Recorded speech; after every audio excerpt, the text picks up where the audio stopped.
June 21st, first day of summer. Got an irrigation project going on, a new deck.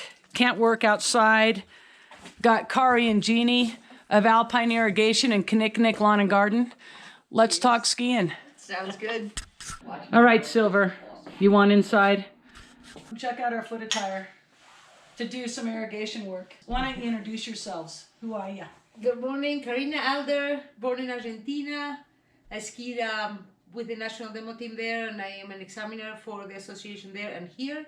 I work at Aspen now. I've been there for the last 20 years. I'm a trainer for our ski school there too. Jeanne Buck. Jeanne Buck. Used to teach in the steamboat, but now I've been in Aspen 15 years, trainer, work for PSIA. Hey, let's talk skiing. What do you like, Kari? I mean, you're the best of the best. Simplify it for us. One of the things that I always like to talk about is simplifying the amount of body movements that we use. Anything that is not going to have a positive effect on the skiing is just noise, and you got to get rid of it.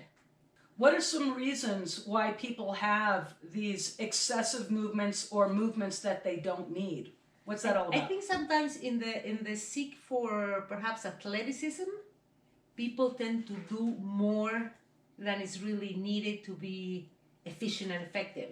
You know, we see so many people doing kind of ridiculous, silly, inefficient things. Maybe because that's what they've been taught. Maybe because that's what they believe. Or that's what they interpret they're taught. Often it's your interpretation is not quite the understanding that you maybe could have gotten out of it. Right, you ride up the chair, you see somebody ski down the mountain, you're like, whoa, they're That's good. what I want. But you're not educated yourself, so you copy what you see somebody doing and they're off. Right. Or all sorts of crazy reasons.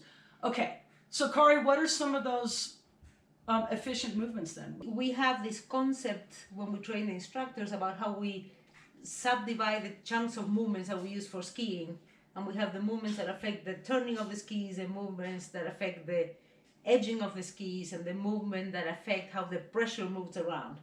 And that's always my starting point to going, okay, what are some of the movements that I do that are going to have anything to do with one of those three things, and that are going to have something to do with them in the way I want them to do. Otherwise, out the window they should go. The one that we always start with is pressure, because it's one of the basic things, how the pressure moves around from the tip to the tail of the ski, and that has to do with how you flex and extend different parts of your body in relationship to the others. If something gets out of whack, then the pressure will shift either towards the tip or towards the back of the ski and out of the center of it. So if you think of your body, you have your ankles, knees, hips, and your spine and your arms. When you're flexing your ankles, that movement alone, that joint alone will take you forward. When you flex your knees alone, they will start taking you backwards. If you flex your hips alone, they will take you forward. But if I flex all of the three of them proportionally, I kind of stay in the middle of the ski. So how I affect or how I combine the flexion or extension of those parts, and including the spine, is what's going to shift the pressure more towards the tip or towards the center or towards the tail of the ski. That takes care of pressure. You going to add something? I was going to say the biggest problem is wearing plastic boots. People discount the ankle, which is probably your most important. It's the closest thing.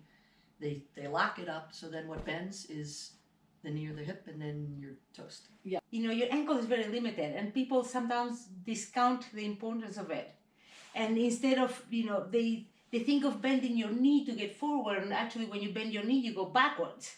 So if all I do from here is bend my knees, I end up, in ski boots, I end up hanging off the back of the boots. In these shoes, I'm going to end up on the ground. So, the limit that you have on your ankle flexion by your boot needs to be somehow compensated by other parts of your body when you need to go in a deep flexion.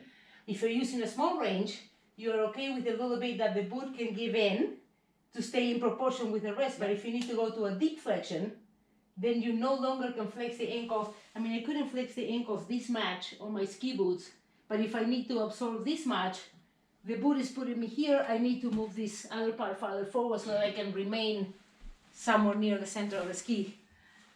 In other words, our boot fit's pretty darn important. Yes, it is. Okay, so we talked about pressure, fore, aft. We talked about kind of balance and flexing. What would be the next one of the three, those three important. Well, there's Categories. let's jump into rotary. Rotary, like how okay. what are the body movements that are the most effective to turn your skis? You know, if I would, the skis, the way I look at it is the skis are attached to my feet. So if I do something with my feet, it's probably going to be the most effective movement.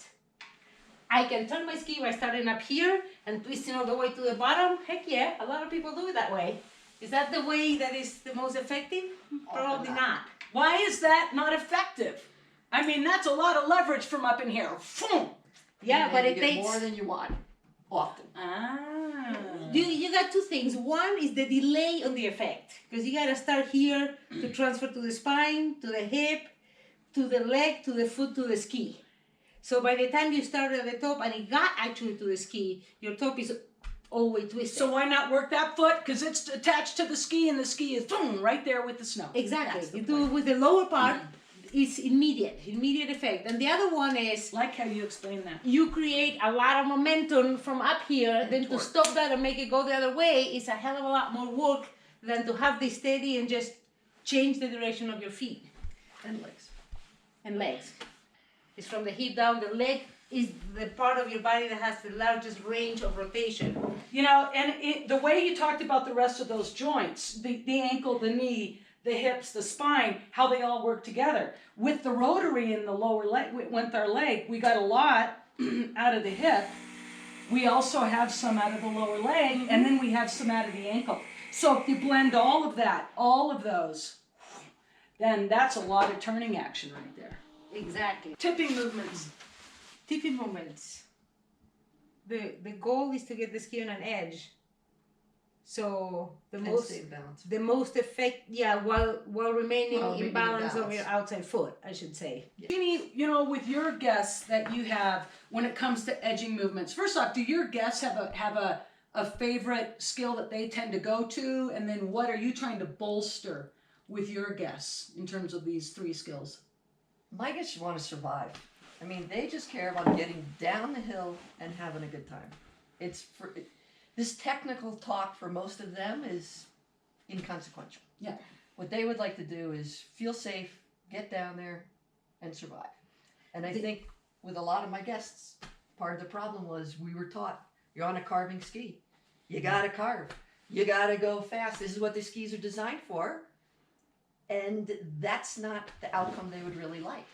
That doesn't mean we shouldn't teach them how to do it, but they shouldn't think that's necessarily their cornucopia. So does that in your teaching get to the edge control, meaning not such great edge angle, but less edge angle, which is still an edge control thing? Exactly. It's learning about edging, increasing as well as Or decreasing. Yeah. And the effect that will have on other skills is more important than I'm going to get my highest edge angle and I'm going to carve a ski, because they don't want to go that fast. So even if they did it, they start going fast and then they twist and tip and push, and because they don't want to go that fast.